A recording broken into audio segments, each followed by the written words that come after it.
let's talk about policies for home daycare. My name is Christina Camp, and I have had my in-home daycare for 30 years. I am pretty successful in my area, and a lot of times people ask me, what is the cause of that, or how do I keep my daycare full, and why am I successful? And a lot of it is the care that I put into my policies and how I onboard families. And I'm just going to talk to you about it in my garden here, the most peaceful place in my life. And I hope that you enjoy hearing the sounds of outdoors and it's calming and relaxing to you. I thought that it would be enjoyable for other people the way it is for me. So the first policy that I have that's pretty different from other people is the way that I onboard. So I've always done this since the beginning, and it's worked really well for me. If parents are interested in the onboarding process that I have, it's a pretty good indicator to me that I may not be interested in working with them because they aren't a good fit for me. The people that appreciate the extra time and effort that goes into it from both sides are the people that are good for the kind of business that I have. So the first thing that we do, I contact people from the waiting list. If they contacted me on Facebook Messenger, I try to contact them back that way. If they contacted me by text, I try to contact them back that way. And if they call me, then I try to return call and see if they're still interested in the spot. Sometimes people have been on my list for several years. Usually when my current families find out they're pregnant, and even some strangers, they'll get on my list. I keep ages 2 to 4, so usually if they tell me then, there is a spot for their child by the time they turn 2 and are old enough to come. And so it's really important to me to be good to the clients that I have. So if their siblings are in care, I'll try to bump them up on the list above like strangers. And if I've had them before as good clients, I will also do the same, because I feel like we're family once they have used my business. And so after the initial contact, then I set up 2 meetings. The first one is a tour of my home, because if they're strangers or whatever, they may not be interested. I don't have anything nice. I have a really small house. It's 1,100 square feet. I am clean and I'm very conscientious about what I do, but if you're looking for fancy, this isn't it. I don't make enough money to have anything fancy, so I just love what I do, so I do it. And so I'll ask them to come for a tour while the kids are here. I try to do it towards the end of the day, like 3:30 to 4 o'clock. I close at 4:30, and that way they can see how the kids interact with me, how their kids will enjoy the other kids, and their kids can come and play when it's time to play, and not just come to somebody's house that's all quiet and just has adults in it. So I think it's more relatable for the kids. And it's a time when they can look around, ask questions. If we both decide that it's going to be a good fit, then I will send a paperwork packet with them and schedule a meeting at their home.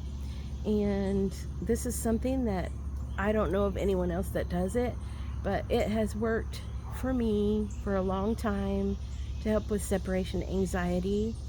I am a very anxious person, and the more time that we spend together, the easier it is for me to start the relationship. And I know that little kids feel the same way. A lot of kids have anxiety. There's a lot of ADHD kids, a lot of autistic kids, and they are riddled with different anxieties. And I don't want them to come here and be scared of me, or I'm a stranger, or anything like that. So what I'll do is I'll go to their bedroom, or they can bring toys to the living room. Sometimes the moms come with me. I don't care. I'll sit on their bed, sit on the floor, or whatever, and try to play something with them that's maybe their favorite thing. Meet their dog, meet their cat. different things that give us a connection to start with. So they know, like, mom and dad let her come to our house, so she's a safe lady. And, she sat on our couch and she came and, saw my favorite stuffed animal that I sleep with at night. And it's just up to the parents how, deep that goes or how involved they want it to be. Sometimes I'll just play with Play-Doh on the kitchen counter with the kids. I have had kids that, I had one student that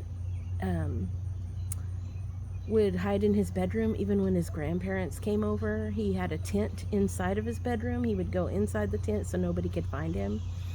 And when I came to his home, he peeked out of that tent. I don't push myself on kids at all. If they're nervous about me, then I just whatever. So I played with his big sister. She had a giant collection of LOL dolls in the living room in a box, and me and her played. But he peeked out of there and he watched us and he watched us and he watched us. And he finally ended up coming out, which they said was rare. He didn't usually even come out when his grandparents came to visit. And she was like, I just can't even believe that he came out and like sort of interacted with you. And this child and I still have a bond to this day, as I do with all my other kids. But he remembers that I didn't force him, I didn't push myself on him, and by the time he came to daycare here, he was a lot more comfortable than he would have been. So each person has their own way. I had a mother one time that was very nervous, and I ended up spending like 2 hours at their house, and then we went out to dinner together because everybody was hungry. And like, it was so comforting to her. And like, there's no reason to rush the process. It's important that everybody's comfortable when you start. You may have weeks of a child screaming and wanting their mom, but you cut out a lot of that when you take time to build a relationship first. I try to do these 2 meetings within 2 weeks of when they start. I like to, if the tour is fine to be 2 weeks before, but when I come to their house, I want it to be the week before they start, or the week they do start if they're going to start later in the week. For obvious reasons, like I don't want them to forget that they've spent time with me, or forget who I am, or there's a lot of things that I can show about myself, and the kids learn from that interaction. They know that I'm a safe person. They know that their parents trust me. They know that their parents want to talk to me. After I play with them for a little bit, whatever's comfortable to the child, whatever's comfortable to the parents, then we'll sit down with my policies and go over the things that are really important to me. I am extremely allergic to fragrances and perfumes, so it's in my contract: no perfume, no cologne, no scented wipes, no, anything like that.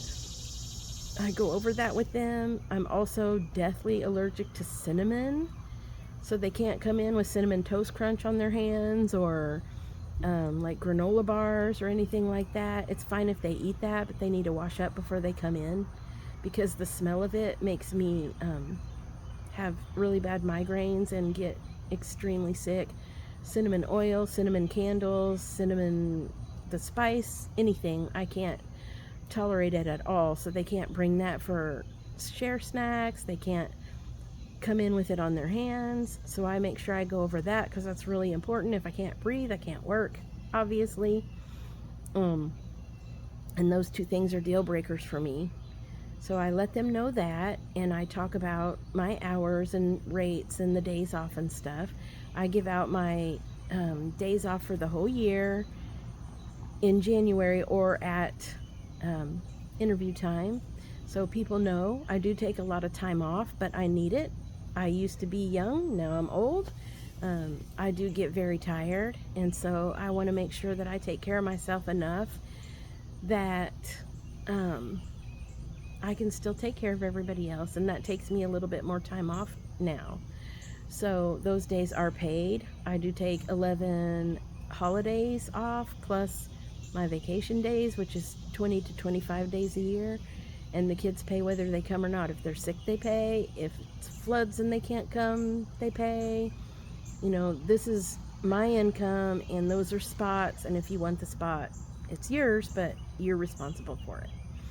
And so when you go on vacation, you still pay. When I go on vacation, you still pay. But you know ahead of time what you're paying for, and you just pay for that spot. We have Bright Wheel, which is a daycare software that uses like an automatic payment type thing. It sends you your invoice, and you can set it up to pay on its own or to pay it yourself each time. But that helps with communication with billing, and I don't have to worry about that. I just open up my Bright Wheel, see if anybody's late, and if they are, I may have to have a conversation with them about that. But everything's on their cell phone, so they're usually not. It's all automated because they have it at their fingertips, so they don't forget. And then I talk about, this is another thing that I do that I haven't heard of anyone else doing, but I let the parents pick when they're going to pay. They have the choice of every Friday, every other Friday, or once a month, and then they pick the day. Like if they want to pay on the 1st every month, fine. If they want to pay on the 15th every month, that's fine. But once they set their decision, then they have to stick to that, and they have to pay every Friday. They can't say, oh, I'm not going to, whatever, And I talk about, I don't like for people to be late picking up. I don't have a late fee because there's not enough money in the world to make me want to work late. I'm tired in the evenings. I want to be done. I get up really early. I'm a morning person. I'm bright and sunny in the morning, and in the afternoon I'm done with it. So I am usually excited to get off work, and I let everybody know that I'm not interested in working late. I do close at 4:30, which is earlier than a lot of people, and that doesn't work out for everybody. But I worked 6 to 6 when I was young. Then I worked 7:30 to 5:30 for years and years and years and years. Then I worked 7:30 to 5 o'clock, and I'm getting older and in my twilight years, and I needed to make a decision whether I was going to do a different job or keep following this calling and just make it doable for me. So I started closing at 4:30, and that has worked really well for me. And it's helped me a lot. So it's helped me to keep going a little bit longer when I sometimes feel like I can't. I make sure that I take care of myself. I make sure that I take enough time off. I make sure that I have these short hours, and that I set boundaries and expect people to respect them. And it works for me. Like I said, I only keep kids age 2 to 4, and I used to keep birth to 12. Babies were never my favorite thing. I love babies, but I don't love them 10 hours a day. I want to run and play and garden and go inside and outside and all these different things. And there is not a way to do that if you have an infant that's hungry or poopy or this or that. And so it just seemed like it always put a damper on our fun. And babies are fun, but they're not mobile, and so it just always held us back from the things that I wanted to do. So I stopped doing that about I'd say maybe 13 years ago was my last baby. So I had done it for 17 years with all the ages. And then a couple years later, I quit school age kids because they just require so much food, so much paper, so much supplies, so many different activities, bigger playground equipment. And I just don't have room to have 2 sizes of everything or enough. And it was just chaotic. For a long time, I kept kids after school, so I would keep teachers' kids, and then they would leave before the bus came, and then the bus would bring a second set of kids, and it was fun for the time, and we loved doing the garden and everything. School-age kids built this garden with the little kids too. But after a time, it was just time for me to focus on maybe more of my favorite things, and like 3 to 4 is my very favorite age. And so I decided to do age 2 to 4, and I just do preschool program, and it has been like the most fun for me. And I've been doing that for probably at least 10 years. And it's I did everything for a long time. People would say, well, I don't get off till 5:30. Can you stay up until 5:45? Yes. I don't I have to be to work at 7:30. Would you open at 7:15? Yes. And like, if you do what everyone asks you to do, you'll be working 24 hours a day because everybody needs something. And so I'm just toning it down to the people that fit into, what I can handle now in my last, years of before retirement. I'm 54. I'm not sure if I see myself as a person who will do childcare until they retire completely. And the reason why is because of DHS and the regulations. There is so much, how am I going to say? Nonsense, we'll say that, going on with the government, that the stress has really put a damper on my future plans.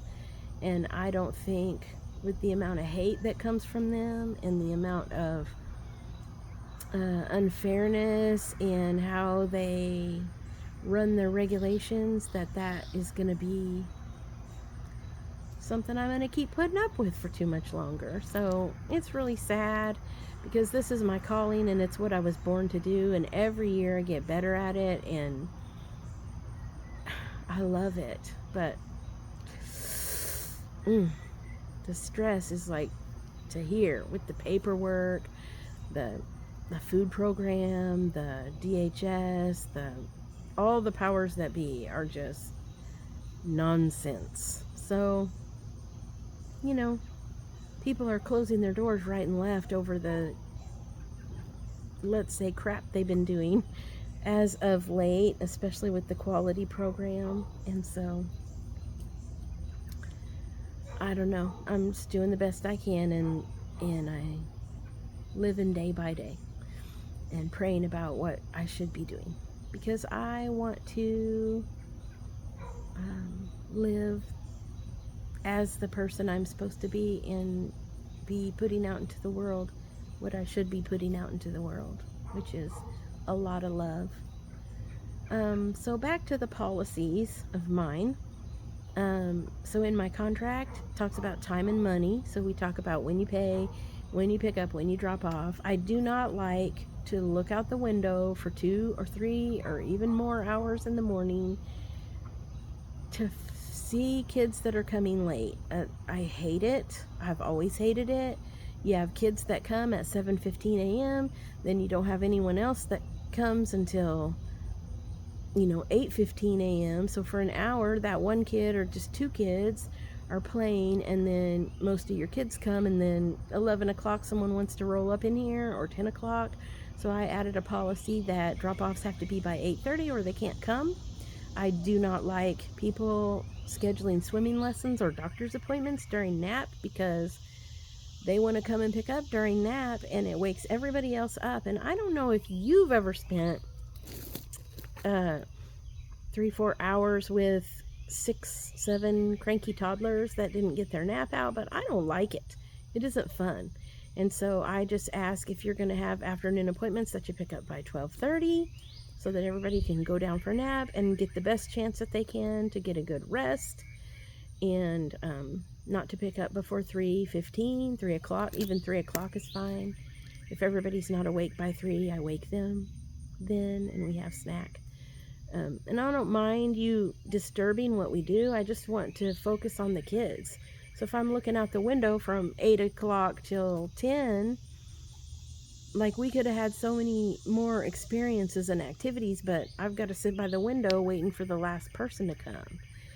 And like, people will try to roll up in here at 10:30 on party day. We start our party at 8:45 as soon as we eat breakfast.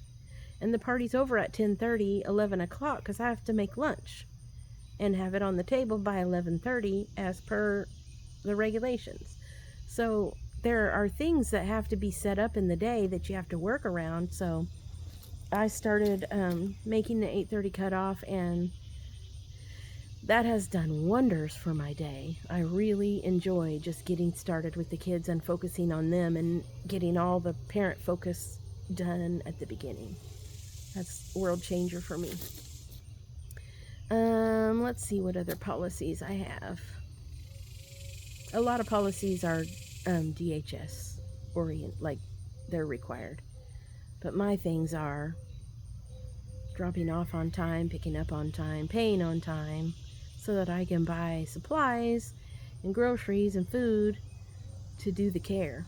I don't like worrying about where my grocery money's going to come from or anything like that. It's not that I'm a greedy hog. It's that you have to have money to run a business. And if you're a daycare provider, you know that most of that money goes right back into the business. And so, it is a labor of love, but it is what it is. And if you're called to do it, you'll do it. And so that's how I onboard kids. Once they, when we do the second meeting at their house, I pick up all the paperwork filled out. I go over the contract. I make sure they've seen the DHS policies, which is a lot of like emergency preparedness and like my expulsion policy and stuff like that they require us to have. So I pick that all up. They have to have their shot records at that time. We talk about, I don't really like bags. I like for people to bring like a big case of diapers and a big case of wipes, and then I'll let you know whenever I need more. And I put the kids' names on them, and all of that is taken care of. I like them to leave an outfit here in case they have an accident or something, so they can change clothes and all of that. So that's what I like to have when we start. I provide everything else: cups, blankets, beds, mats, all the food. I do ask sometimes, like we're having a party, would you bring a snack to share, or would you bring Valentine's for the other kids, that kind of stuff. But they know that in advance. Our stuff is planned out and it's on the calendar. And those are the things that really matter to me. So that's what I have in my contract and my policies, and that's what I go over with the parents, and they know ahead of time. I've communicated what's important to me, and I've set the boundaries. And if people don't follow the boundaries, I can remind them and stuff. But we need mutual respect. I've expelled only one child, and it was out of blatant disrespect for me and the other children by the parents. So it's not a practice that I do. I don't just kick kids out for every different thing. I feel like everything can be worked out. And, if there's a problem that arises and it's a hill I want to die on, I'll go for it. But generally people don't quit me, and generally I don't kick anyone out. So it works well for me. I'm not a real hard-nosed person. I feel like if you maybe do some things that may seem disrespectful, most of the time there's just a reason. Like parents are just busy and they're overwhelmed, and they have to work and take care of daycare and take care of the house and this and that and etc. and so forth. They're not really out to get you. You do have the dope and drops when people send sick kids, and that is annoying. But it's usually because they're stressed out about work. And if you show them respect and explain to them, like if you get the kids sick or if you get me sick, then everybody's off work. Nobody can go to work if Miss Christina gets the flu because you brought your kid with some Tylenol because you needed to get to work. Then you're going to miss not only the days you missed with your child and whoever else in your family gets the flu, you're going to miss the 7 days or whatever that Miss Christina has the flu. Because everybody's at your house sneezing in your eye. But I find that people respect the policies if, number one, you have a good reputation, number two, you're open with people, and I am just as open book as I can be. I try to share my feelings with people. I try to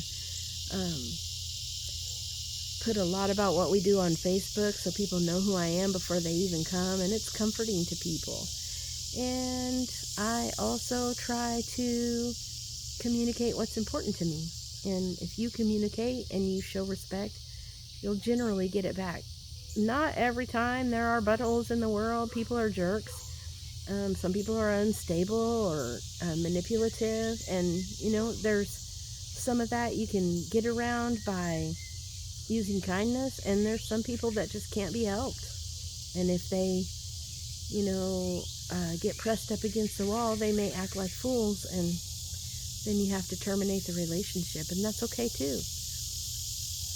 People are just people. So I hope that you have been encouraged by any of this, and that you adopt some of these policies that might work for you, and also find some that are the best for your business. I am really proud of the work that you do, and I hope that you're doing the very best you can, because I'm rooting for you. And if you need more encouragement or ideas, there is tons of stuff on the blog. The link is in the description.